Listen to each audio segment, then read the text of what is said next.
बघा बघा बघा, मुंबई येथे मराठा समाजाच्या वतीनं आरक्षणासंदर्भात झालेल्या आंदोलनात महत्त्वाची भूमिका बजावणाऱ्या साताऱ्याचे आमदार आणि राज्याचे बांधकाम मंत्री शिवेंद्रराजे यांच्या नागरी सत्काराचं आयोजन साताऱ्यातील नागरिक आणि मराठा मोर्चाच्या वतीनं करण्यात आलं आहे। उद्या सकाळी ठीक 10 वाजता सत्काराचं आयोजन करण्यात आलं असून या ठिकाणी सातारकर आणि सातारा परिसरातील नागरिकांनी उपस्थित राहण्याचे आवाहन मराठा क्रांती मोर्चाच्या वतीने करण्यात आलं आहे। मराठ्याच्या आरक्षणाच्या लढाईत मराठ्यांचे नेते सन्माननीय मनोज जरांगीदादा पाटील यांनी जो लढा दिला आणि मराठ्यांना जागं करण्याचं काम केलं, शासनाला वटणीवर आणून आरक्षणाचा मार्ग मोकळा केला, त्याबद्दल तमाम मराठा बांधवांच्या वतीनं प्रथमतः आणि राजधानी साताराच्या वतीनं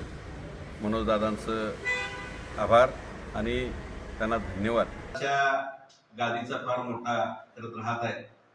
खासदार श्रीमंत छत्रपती उदयनराजे भोसले असतील, सार्वजनिक बांधकाम मंत्री नामदार शिवेंद्रराजे भोसले बाबाराजे असतील, त्यांनी पूर्ण ताकद देण्याचं काम या लढ्याला केलेलं आहे आणि उघड पाठिंबा महाराष्ट्रातून किती मिळाला यापेक्षा साताऱ्यातून आम्हाला मिळाला हे आमचं भाग्य आहे।